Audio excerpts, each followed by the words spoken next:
네, 엊그제 월요일이었는데요. 저희가 그 대통령 집무실 용산 이전 논란을 다루면서 여야 국방위원을 차례로 인터뷰를 한 적이 있었습니다. 그러면서 기회가 되면 한번 맞토론 자리를 마련해 보겠노라 이렇게 우리 애청자 여러분들의 약속을 드린 바가 있었는데 오늘 그 약속을 이행을 하도록 하겠습니다. 어제 국회 국방위원회에서 이 문제를 둘러싸고 여야 간에 아주 뜨거운 설전이 진행이 됐는데요. 그 2라운드를 지금 이곳에서 진행을 하도록 하겠습니다. 그래서 여야 국방위원 두 분을 스튜디오로 모셨는데요. 바로 월요일에 그 전화로 모셨던 두 분, 그분들입니다. 한 분 한 분 소개를 해드리죠. 먼저 민주당의 김병주 의원 모셨습니다. 어서 오세요. 네, 안녕하세요. 김병주입니다. 네. 그리고 국민의힘의 성일정 의원 모셨습니다. 어서 오세요. 예, 안녕하십니까. 성일정 의원입니다. 이게 워낙 이제 큰 논란거리가 되다 보니까 최대한 단순화해서 제가 좀 항목을 먼저 말씀드리니까 자유롭게 좀 이제 그 의견을 좀 밝혀주시면 될 것 같은데요.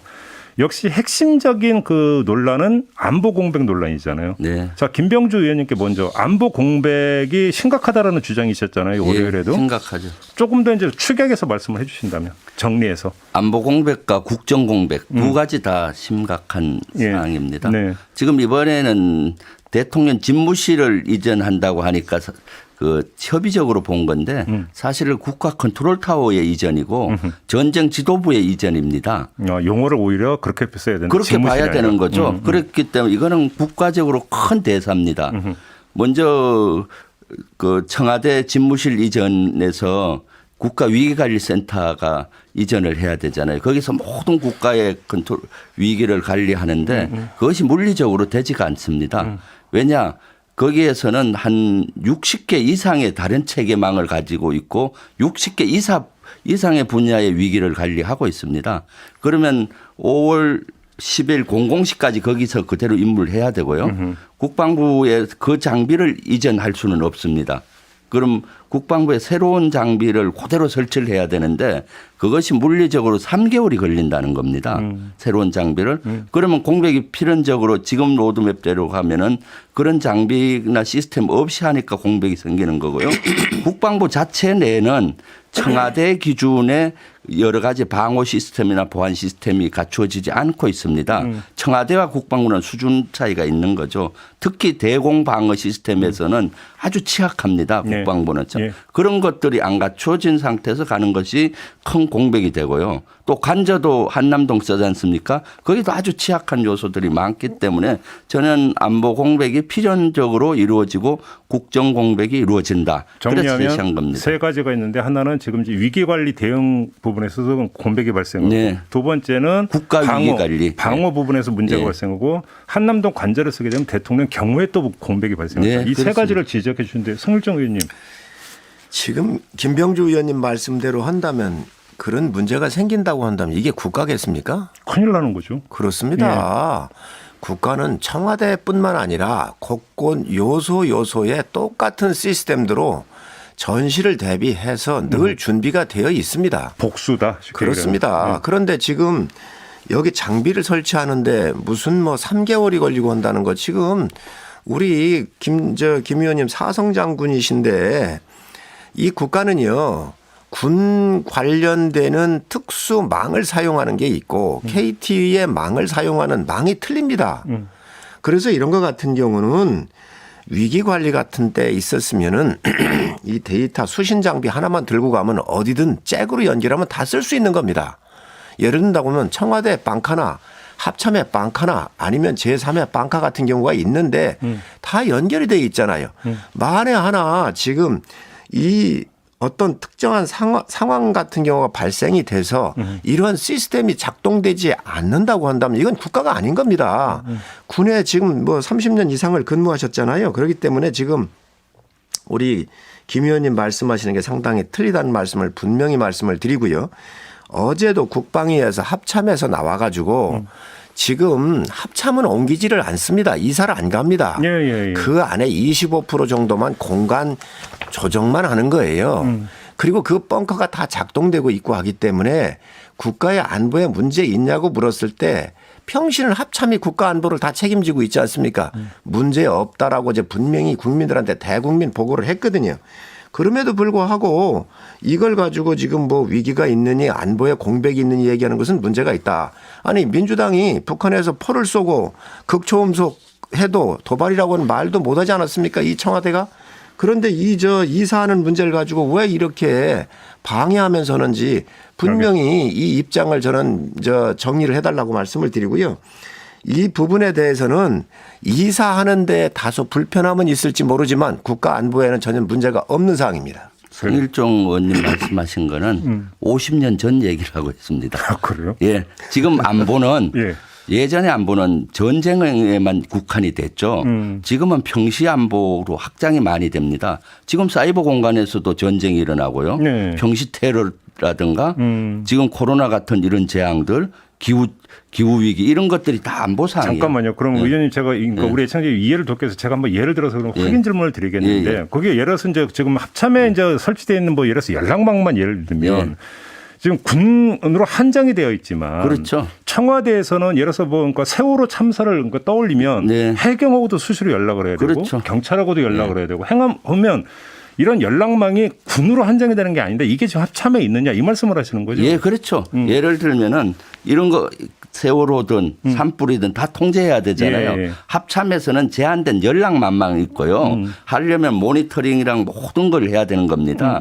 그렇기 때문에 합참은 육해 공군의 그런 그 시스템은 다 가지고 있는데 나머지 분야는 연락책 정도만 되지 그런 걸 통제할 수 있는 수단이 없어요.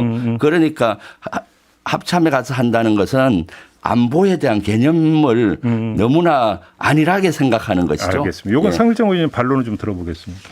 지금 아니 김 의원님 데이터 수신 장비 하나 007 가방 정도 하나 갖고 가면요. 어느 모니터든 꽂으면 다 되게 돼 있습니다. 행자부 시스템 다 연결돼 있지 않습니까? 재난 시스템. 지금 그게 그래서- 합참에도 연결이 돼 있다고? 아 그러면요. 그게 안 돼 있다고 하면 국가가 아니에요. 이 대한민국을 지금 너무나 뭐로 알고 컴퓨터나 계십니까? C4I 체계에 대한 이해가 국민의 힘이나 저기 너무 부족한 것 같아요. 잠깐만요. C4I 체계는 군에 관련된 체계고 지금 의원관리 시스템에 대한 이것은 행자부 재난관리 시스템 여러 가지가 뭐 몇십 가지가 되지만 이런 것들을 잭 하나 꽂으면 되는 겁니다. 그래서 다 연결할 수 있어요. 만약에 그게 아니라고 하면 국가가 아닌 거예요. 큰 재난이 났는데 군이 투입 안 할 수 있습니까? 참. 이 문제는 어찌 본다면 논란 벌일 게 아니라 가서 확인하면 금방 그렇습니다. 나오는 건데. 그거는 그렇잖아요. 예. 지금 여기서 논쟁할 게 아니거든요. 예, 사실은. 그렇습니다. 다 확인만 돼 하고 있습니다. 실제 이런 걸 하게 되면 현장에 가서 실사를 하고 전문가 의견을 듣고 하면 예산도 나오고 소요기간도 금방 나오는데 이런 자, 과정이 전혀 없었다는 제가 겁니다. 한 말씀만 더 예, 드리겠습니다. 예. 국가안보는 5월 9일 11시 59분 59초까지 문 대통령께서 책임을 지시게 되어 있습니다. 그렇죠. 그거 책임만 주시면 돼요. 그 이유는 취임하는 윤 당선자가 하시는 겁니다. 그러면 5월 9일 자정까지 대통령께서 문 대통령 퇴임하시는 대통령께서 책임지고 계신데 거기까지만 해 주시면 되는 겁니다. 빈틈없이. 지금 성일종 의원님 너무 정확한 말씀을 해 줬어요.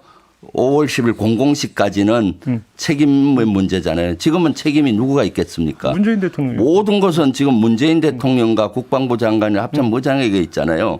책임도 못 지는 책임과 권한은 같이 가는 거거든요. 지금 문제가 생기면 문재인 대통령 책임지는데 자꾸 당선인이나 책임도 못 질 사람이 이걸 옮겨라 뭐라 그 공백이 생기는 걸 하니까 그건 문제인 거죠. 하고 싶으면은 5월 10일부터 하세요. 취임한 이후부터. 예, 그러면 좋습니다. 문제가 없죠. 좋습니다. 전혀 문제가 없죠. 지금 청와대의 시스템을 가져오거나 뜯어와서 용산에 하겠다는 게 아니지 않습니까? 그대로 놔두는 거예요.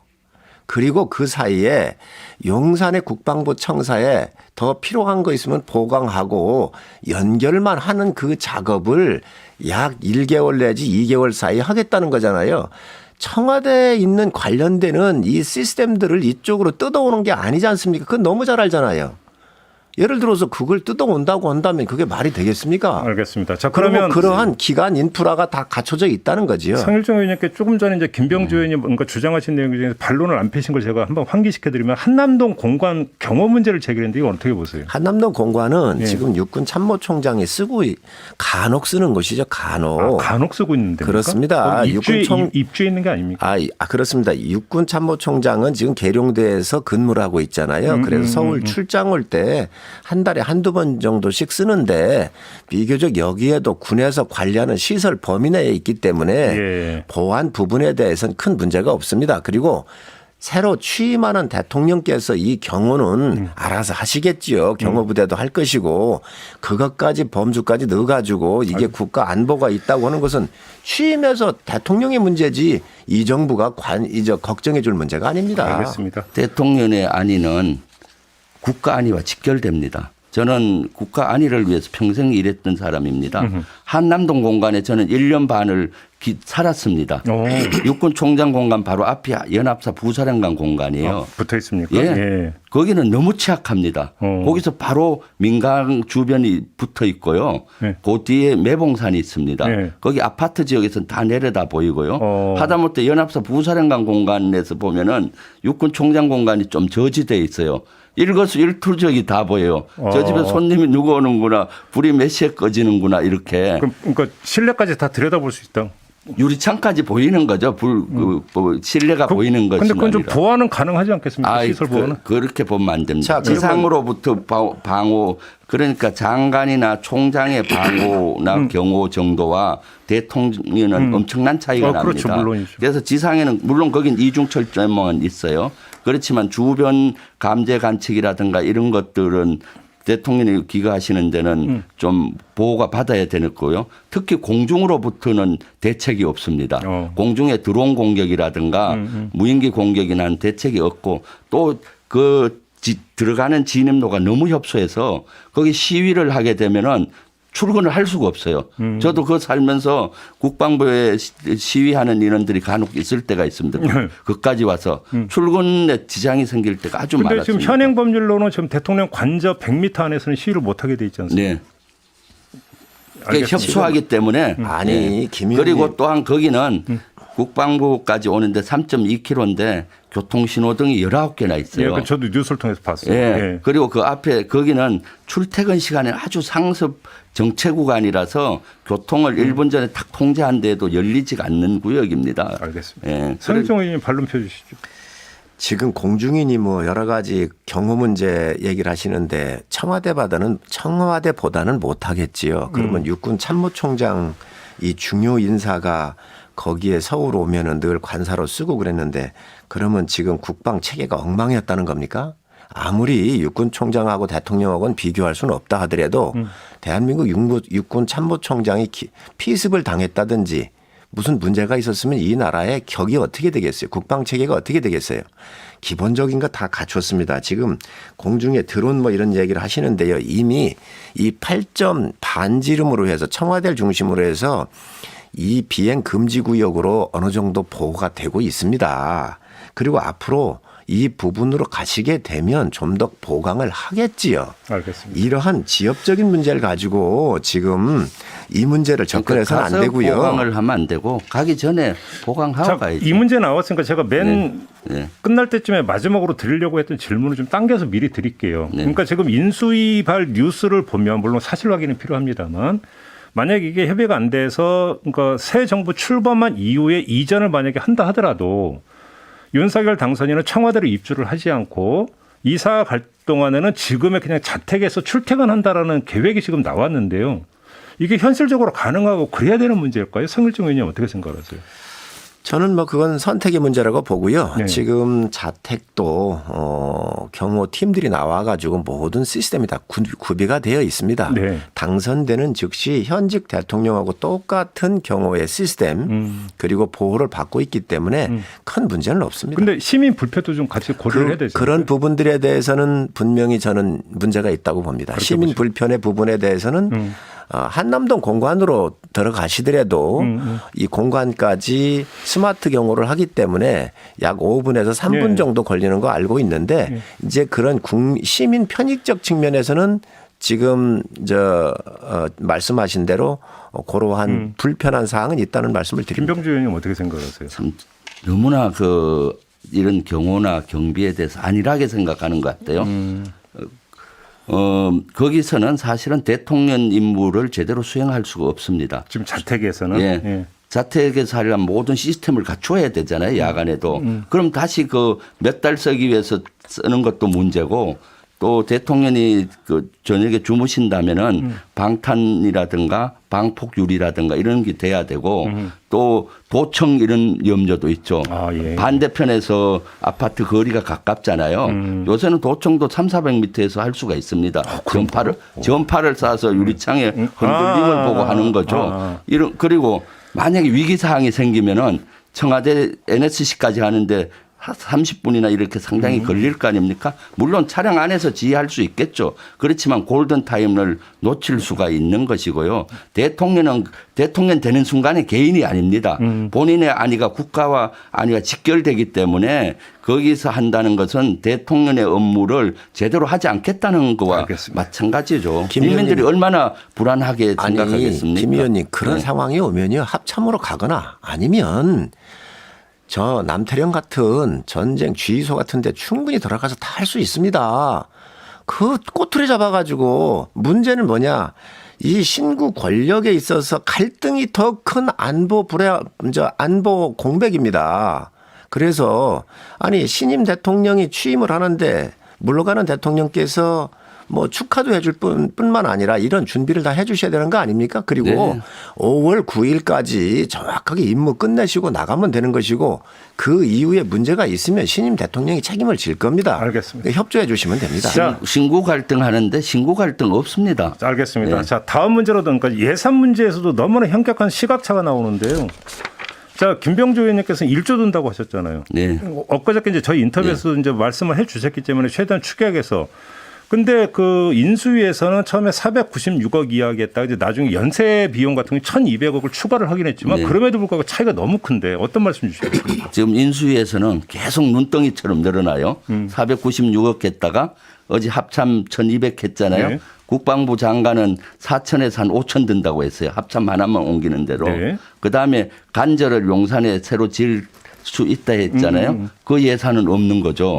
그러니까 한남동간 분명히 어렵기 때문에 간절 지을 수밖에 없을 겁니다. 네. 그렇게 이렇게 눈덩이처럼 늘어나는 거죠. 예. 윤석열 당선인이 조감도를 보고 청사진을 비쳤잖아요.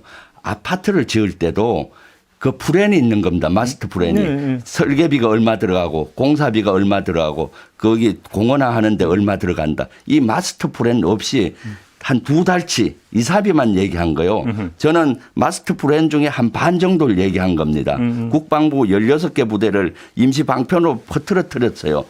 그것도 공간이 하나도 없는데 공간을 만드니까 5명 근무하는데 10명이 들어가야 되는 겁니다. 그럼 다시 지어줘야 되는 것은 당연한 것인데 이런 걸 싹둑 빼고 이사 비용만 그것도 한 게 말이 됩니까? 이것은 개인도 이렇게 안 합니다. 알겠습니다. 성일종 의원님 반론 주시죠. 아이 우리 김 의원님 사상장군이시잖아요. 좀 정직하게 하셨으면 좋겠어요. 여기 496억 뽑았는데 인수위에서 뽑았습니까? 이 정부 행정자치부에서 뽑아가지고 이사비용 이 정도 한다고 해서 이 정부 관료들이 뽑아서 가져온 겁니다. 기획재정부에서 뽑은 거 아니었어요? 기획재정부? 행자부가 이사하는 책임이잖아요. 그러니까 기획재정부는 또 예산 문제도 있을 거고 한마 협의를 했을 텐데. 윤석열 당선인이 그 브리핑할 때 기재부라고 이야기를 했었어요. 그래서 네, 네. 이게 파견 나와 있는 이 사람들이 한 게 아니고 그다음에 1조 900억 정도 민주당 의원들이 기자회견을 해가지고 이 이야기를 했습니다. 여기 부대에서 공간 구조 조정하고 있는 것이지요. 자, 그런데 어느 부서가 어디로 옮깁니까? 아니 말씀해 보세요. 여기에 지금 여러 가지 부서가 있습니다. 국방부가 있고 합참이 있고 국방부 근무지원단도 있고 여러 가지 그 심리전단도 있고 다 있는데 이 사람들 언제 옮깁니까? 그대로 쓸 거 아닙니까? 자, 그런데 이것을 다 옮기는 예를 들면 국방부 지을 때 2,200억 들어갔어요. 합참 지을 때 2,200억 들어갔어요. 그러니까 이걸 옮긴다라고 가정을 해가지고 이 계산을 뽑아서 1조 900억이라고 지금 민주당의 국방위원들이 국민들한테 얘기를 했잖아요. 옮기지 않을 겁니다. 그러나 합참은 다음에 옮길 수가 있습니다. 또 이게 한미연합사가 평택으로 갔기 때문에 합참도 제자리를 찾아갈 곳이 있습니다. 그래서 그쪽으로 옮기는 걸 가정을 해서 1,200억 정도를 인수위에서는 합참이 옮긴다고 한다면 1,200억 정도 한 500~600명 근무할 수 있는 이 오피스 건물이 필요하겠다 이렇게 얘기를 해놓은 거고요. 또 합참이 옮겨갈 지하 벙커나 이런 곳은 기구축돼서 지금 현재 그 안에 한 몇백 명이 지금 근무를 하고 있지 않습니까? 지하에서. 그거는 우리가 구축할 필요가 없기 때문에 일반 오피스 비용 정도는 들어갈 게 한 1,200억 정도다. 그런데 그 1,200도 안 들어갈 거예요. 그 정도로 저는 우리가 인식 예상을 한 것이죠. 수준이 두 가지의 큰 문제가 있어요. 조감도대로 하려면은 그 지금처럼 예산을 496억 투자하고 하면은 조감도대로 절대 못하고 요새 속에 사는 겁니다. 국방부 앞에는 시설본부도 있고 많은 건물이 있어요. 근데 잠깐만요. 네. 성주 의원님 그러면 합참 말고 나머지 시설본부나 그 뭐 심리전단이 이런 데는 그냥 거기 계속 그렇습니다. 있다라는 겁니까? 그 상태에서 있다고 하잖아요. 자, 그 지금 앞에 국방부 앞에 보면은 국방부 건물 앞에 수송대, 서울사무소, 네, 시설본부 많은 건물이 있어요. 그걸 다 없애야 그 공원이 되는 거죠. 조감대대로 나온다. 네. 지금 공간 재배치한다고 막 흐트러뜨렸잖아요. 이거는 사실은 리더로서 있을 수 없는 거예요. 지금 새로 공간은 남는 유휴 사무실이 하나도 없습니다. 그냥 어거지로 연 겁니다. 불편하죠. 그럼 다시 지어야 되는 건 명약 가능하고요. 다시 안 짓겠다는 거는 그 군 요새에 그대로 살겠다는 겁니다. 소통 안 하고. 알겠습니다. 이게 말이 되겠습니까? 그냥 지금 하나하나 16개 부대 중에 겨우 하나 얘기합니다. 이제 합참이 일어날 필요가 있겠다. 예. 그것도 1,200억. 예. 1,200억 말도 안 되는 겁니다. 10년 전 합참 건물 지을 때 1,720억 들었어요. 그래서 국방부 장관 어제 분명히 얘기했어요. 4, 5천억 들 거라. 그렇게. 알겠습니다. 예. 상정 의원님. 그 정확하게 얘기를 하셔야지요. 지금 국방부 장관께서도 5천억이나 1조를 얘기한 적이 없다라고 어제 국방부 공식 입장이 아니라고 어제 분명히 얘기를 했습니다. 그리고 합참이 옮겨갈 곳 같은 경우는 근무해 보셔서 아시잖아요. 지하에 다 돼 있잖아요. 위에 그다음에 오피스만 치면 돼요. 어제 말씀하실 때 보니까 뭐 군인들 죽어 이런 얘기도 하시던데 아니 동빙고에 지금 군인 관사가 다 있지 않습니까? 출퇴근을 하는 것이고 현실과 너무 동떨어진 말씀을 하세요. 잠깐만요. 지금 남태령 지역에 뭐 전시 지휘소가 있다 하잖아요. 전시 지휘소는 수백 미터 지하에 있어요. 지금 국민들이 아파트 살지 말고 전시에 대피하잖아요. 대피소에서 24시간 사는 것 똑같습니다. 북한도 그런 지하 갱도에는 평생 안 살아요. 위기 심한 훈련 때까지. 미국도 마찬가지입니다. 거기에 지금 가서 살으라는 겁니다. 알겠습니다. 이게 말이 되겠습니까? 지금 어떻게 아니, 이렇게 군을 너무나 모르는 것 같아요. 모르는 게 아니라 사성 장군이 좀 책임 있는 얘기를 좀 하세요. 왜 그러냐면 지금 작전 장교 정보 다루는 이런 사람들 지금 지하에서 근무 안 합니까? 그리고 전시 대피소 1년 걸릴지 2년 걸릴지 모르는데 거기에 정부의 중요한 인사들이 다 그쪽으로 이동하게 돼 있는데 그 오랜 기간 동안 작전할 때 거기 들어가 사셔야 되는데 거기가 그분들이 사실 수 없는 곳이라고 한다면요. 알겠습니다. 지금 군인들이 거기에서 근무하고 있지 않습니까? 자, 지하에서. 자, 시간이 지금 저희가 다 돼가지고 오케이. 예. 아 이거 뭐 이제 시작하니까 끝내야 되는데 저도 드릴 그러니까 공통 질문이 많은데 생략해야 될 것 같고요. 시간이 다 됐어요. 그래서 두 분께 우리 애청자 여러분들이 보내준 의견이 있는데 개별 질문을 드릴 테니까 답변을 네. 30초로 좀 제한해 예, 주시고 오케이. 이걸 예. 마무리 발언으로 하도록 하겠습니다. 먼저 김병주 의원님 8821님이 어떤 의견 주셨냐면 그래도 민심이 정권 교체였으니까 새 정부가 하고 싶은 대로 좀 최대한 협조해 주는 게 현 정부 의무 아닙니까? 이런 의견을 주셨는데 답변 주시죠. 지금 당연히 협조를 해야죠. 협조를 하고 있습니다. 네. 그런데 안보 분야 이런 것은 공백 없이 또 대통령이 이 국방부로 가더라도 예. 안전하게 해야 된다는 거죠. 예. 진짜로 윤석열 대통령을 위하는 건 저인 것 같아요. 안전하게 하고 시설 갖추고 가라. 알겠습니다. 당선인 측은 저는 이해가 안 가요. 왜 이렇게 안전하지 않는 상태에서 대통령을 내몰고 있는지. 네. 자, 이번에는 그 성일종 의원님께 4599님이 보내주신 의견, 그러니까 질문으로 드리겠습니다. 아니, 안전하게 천천히 하면 되지 않나요? 뭐가 그리 급해요? 라고 지금 질문 주셨습니다. 그 말씀 주실 수 있습니다. 예. 그러나 지금 30년 동안 김영삼 대통령부터 청와대를 국민들한테 돌려드리겠다 그랬잖아요. 나오려 그랬잖아요. 다 한 번 들어가면 나오기가 어렵습니다. 예, 예. 그렇기 때문에 요 인수위 기간 동안에 준비를 해서 아예 5월 10일부터 돌려드리겠다라고 약속을 지키는 게 더 중요하다. 그리고 알겠습니다. 청와대를 돌려드리면 예. 엄청난 경제 효과가 나타납니다. 알겠습니다. 이 부분도 고려하셔야지요. 아쉽지만 이렇게 인터뷰가 아니라 토론을 좀 마무리를 해야 될 것 같습니다. 두 분 수고하셨습니다. 네, 감사합니다. 국회 국방위 소속 국민의힘 성일종 의원, 민주당 김병주 의원과 함께했습니다. 고맙습니다. 네, 감사합니다.